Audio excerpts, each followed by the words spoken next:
దిత్వా తుఫాన్ ఎఫెక్ట్ రాష్ట్రంపై స్వల్పమేనన్నారు వాతావరణ శాఖ అధికారులు. ప్రస్తుతం తుఫాన్ శ్రీలంక తీరానికి ఆనుకుని ఉన్న నైరుతి బంగాళాఖాతంపై కొనసాగుతోందని చెప్పారు. రేపు తెల్లవారుజామున ఉత్తర తమిళనాడు, పుదుచ్చేరి, ఆంధ్రప్రదేశ్ తీరాలకు చేరుతుందన్నారు. ఇవాళ రాష్ట్రంలో పొడి వాతావరణం ఉన్నా రేపు ఎల్లుండి వర్షాలు పడే అవకాశం ఉందంటున్న వాతావరణ శాఖ అధికారి ధర్మరాజ్తో కల్పన ఫేస్ టు ఫేస్. తుఫాన్ దిత్వా దూసుకొస్తుందని చెప్పుకోవచ్చు. ఇప్పటికే ఇటు తమిళనాడు ప్రాంతంలో కూడా అతి భారీ వర్షాలు కూడా నమోదవుతా ఉన్నాయి. ఇటు ఏపీకి కూడా భారీ వర్షాలు కురిసే అవకాశం ఉందని చెప్పేసి ఇప్పటికే ఇటు అలర్ట్ కూడా ఇవ్వడం జరిగింది. మరి దాదాపు 8 కిలోమీటర్ల వేగంతో దూసుకొస్తున్న దిత్వా తెలంగాణ రాష్ట్రం మీద ఏ విధంగా ఎఫెక్ట్ చూపించే అవకాశం ఉంది, దాంతోపాటు రానున్న 3-4 రోజుల పాటు తెలంగాణలో వర్షాలు కురిసే అవకాశం ఉందా లేదా తెలుసుకుందాం. ప్రస్తుతం నేను ఐఎండీలో ఉన్నాను. మరి మనతో పాటు వాతావరణ శాఖ సీనియర్ అధికారి ధర్మరాజ్ గారు ఉన్నారు. ఒకసారి వారితో మాట్లాడదాం. సార్, గ్యాప్ లేకుండా బంగాళాఖాతంలో తుఫాన్లు పుడుతున్నాయని చెప్పుకోవచ్చు. మొన్నటి వరకు నిన్నటి వరకు సెనియర్, ఈ రోజు దిత్వా. మరి ఈ దిత్వా ప్రజెంట్ స్టేటస్ ఏ విధంగా ఉంది, దాంతోపాటు ప్రస్తుతం ఏ విధంగా కొనసాగుతుంది సార్? ప్రస్తుతం దీని యొక్క స్థానం కనుక చూసుకున్నట్లయితే 9.4 డిగ్రీలు అక్షాంశ మరియు 80 డిగ్రీలు 80.8 డిగ్రీలు రేఖాంశాల్లో ఉండా ఇది ప్రస్తుతం కేంద్రీకృతమై ఉంది. ఒక విధంగా నైరుతి బంగాళాఖాతంలోను ఉత్తర శ్రీలంక పరిసర ప్రాంతంలోని ఇది ప్రస్తుతం కేంద్రీకృతమై ఉంది.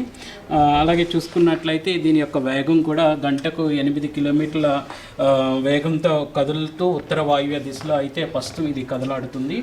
సో ప్రస్తుతం ఇది చెన్నైకి దక్షిణ తీరం గుండా 400 కిలోమీటర్లు డిస్టెన్స్లోను, అలాగే పుదుచ్చేరికి దక్షిణ ఆగ్నేయంగా 300 కిలోమీటర్ల డిస్టెన్స్లోను, అలాగే కడై కెనాల్కు చూసుకున్నట్లయితే దక్షిణ ఆగ్నేయంగా 190 కిలోమీటర్ల దూరంలోనూ కొనసాగుతుంది. అలాగే సో ఇది సుమారు కనుక చూసుకున్నట్లయితే 30 నవంబర్ తెల్లవారుజాము కల్లా కూడా ఉత్తర తమిళనాడు, పుదుచ్చేరి, అలాగే దక్షిణ ఆంధ్ర తీరాలకు దగ్గరగా సమీపించే అవకాశం కూడా కనిపిస్తుంది. తర్వాత తదుపరి ఇది బలహీనపడే అవకాశం కూడా కనిపిస్తుంది. ఓకే సార్, ఇక దీనివల్ల ప్రస్తుతం ఏదైతే కొనసాగుతుందో ఈ దిత్వా తుఫాన్ కారణంగా తెలంగాణ రాష్ట్రం మీద ఏ విధమైన ఎఫెక్ట్ ఉండే అవకాశం ఉంది, దాంతోపాటు ఈ మధ్య కాలంలో వర్షాలు కురిసే అవకాశం ఉందా లేదా సార్? ముఖ్యంగా చూసుకున్నట్లయితే అది యొక్క దిత్వా తుఫాను వల్ల ప్రభావితమైన ప్రాంతాలు కనుక చూసుకున్నట్లయితే ఇటు ఉత్తర తమిళనాడు తీరం, అలాగే చూసుకున్నట్లయితే పుదుచ్చేరి, అలాగే దక్షిణ ఆంధ్రప్రదేశ్ తీర ప్రాంతాలకు దీని యొక్క ప్రభావం అయితే కనిపిస్తుంది.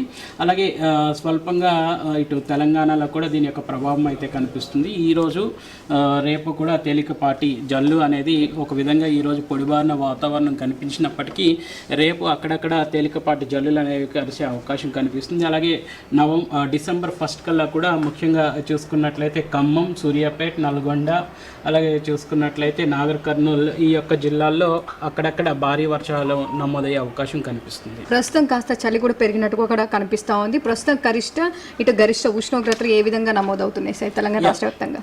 కనిష్ట ఉష్ణోగ్రతలు స్వల్పంగా కనుక చూసుకున్నట్లయితే ఆదిలాబాద్లో 10.2 డిగ్రీల వరకు కూడా ఈ యొక్క కనిష్ట ఉష్ణోగ్రతలు అనేవి నమోదయ్యి, అలాగే మెదక్లో కూడా సుమారు చూసుకున్నట్లయితే మెదక్లో కూడా మనకి 10.3 డిగ్రీల వరకు కూడా ఈ యొక్క కనిష్ట ఉష్ణోగ్రతలు నమోదయ్యాయి. ఇంకా సిటీ పరంగా చూసుకున్నట్లయితే గరిష్ట ఉష్ణోగ్రతలు అనేవి 15 డిగ్రీలు, అంటే ఒక విధంగా 14.8 డిగ్రీలు అనగానే 15 డిగ్రీల వరకు కూడా నమోదవుతున్న గణాంకాలు అయితే చూడవచ్చు. ఇంకా గరిష్ట ఉష్ణోగ్రతలు కనుక చూసుకున్నట్లయితే సుమారు 30 డిగ్రీల వరకు కూడా అంతటా ఉష్ణ తీవ్రత నమోదవుతుందని చెప్పొచ్చు. ఒక విధంగా మహబూబ్ నగర్లో 31 డిగ్రీల వరకు కూడా ఈ యొక్క గరిష్ట ఉష్ణోగ్రతలు కొనసాగుతున్నాయని చెప్పొచ్చు. ఓకే సార్, ఇక్కడ రానున్న 2-3 రోజుల పాటు ఇదే విధంగా కనిష్ట ఉష్ణోగ్రతలు ఉండే అవకాశం ఉందా, లేదంటే ఏమైనా డ్రాప్ అయ్యే అవకాశం ఉందా, లేదంటే రైజ్ అయ్యే అవకాశం కనిపిస్తుందా?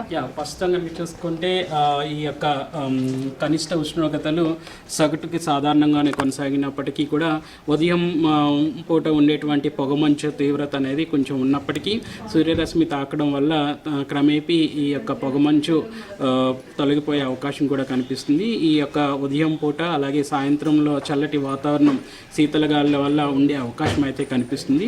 ప్రస్తుతం అయితే సాధారణ సగటుగానే ఈ యొక్క కనిష్ట ఉష్ణోగ్రతలు నమోదవుతున్నాయని చెప్పొచ్చు. Okay sir, done, thank you. So చూస్తున్నాగా వెదర్కి సంబంధించిన అప్డేట్స్. ప్రస్తుతం అయితే మనకు తెలంగాణ రాష్ట్రం మీద దిత్వా ఎఫెక్ట్ అయితే కాస్త ఉండే అవకాశం ఉందని చెప్తా ఉన్నారు. ఈ రోజు పొడిబారిన వాతావరణం ఉన్నప్పటికీ కూడా రేపు కాస్త తేలికపాటి వర్షాలు, అదేవిధంగా ఎల్లుండి చూసుకున్నట్టయితే ఇటు దాదాపు 4 జిల్లాల్లో భారీ వర్షాలు కురిసే అవకాశం ఉండడంతో ఎప్పటికప్పుడు కూడా అలర్ట్స్ జారీ చేయడం జరుగుతుందని చెప్పుకోవచ్చు. ఇక భారీ వర్షాల నేపథ్యంలో డిసెంబర్ 1న 4 జిల్లాలకైతే ఎల్లో అలర్ట్ జారీ చేసి హెచ్చరికలు అయితే ఇవ్వడం జరిగింది. అదేవిధంగా దాదాపు ప్రస్తుతం అయితే దిత్వా తుఫాన్ ఏదైతే మనం చూసుకున్నట్టయితే గంటకు 8 కిలోమీటర్ల వేగంతో దూసుకొస్తుంది. అదేవిధంగా తీరం వెంబడి గంటకు 40 నుంచి 50 కిలోమీటర్ల వేగంతో ఈదురుగాలు కూడా వీచే అవకాశం ఉందని చెప్తా ఉన్నారు. ఇక ఓవరాల్ గా చూసుకున్నట్టయితే ఇప్పటికీ ఇటు తమిళనాడులో భారీ వర్షాలు నమోదవుతూ ఉన్నాయి. అదేవిధంగా ఏపీకి సంబంధించి పుదుచ్చేరికి సంబంధించి అక్కడ కూడా మనకు వర్షాలు నమోదవుతున్నాయి. ప్రస్తుతం దిత్వాకి సంబంధించి చూసుకున్నట్టయితే దాదాపు ఇటు తమిళనాడు అదేవిధంగా పుదుచ్చేరి దాంతోపాటు ఏపీకి సంబంధించి ఎక్కడైనా తీరం దాటే అవకాశం ఉందని కూడా చెప్తున్న సిచ్యువేషన్స్ ఉన్నాయి. ఇవి వెదక సంబంధించిన అప్డేట్స్. కెమెరా పర్సన్ శ్యామ్తో కల్పన, V6 న్యూస్, హైదరాబాద్.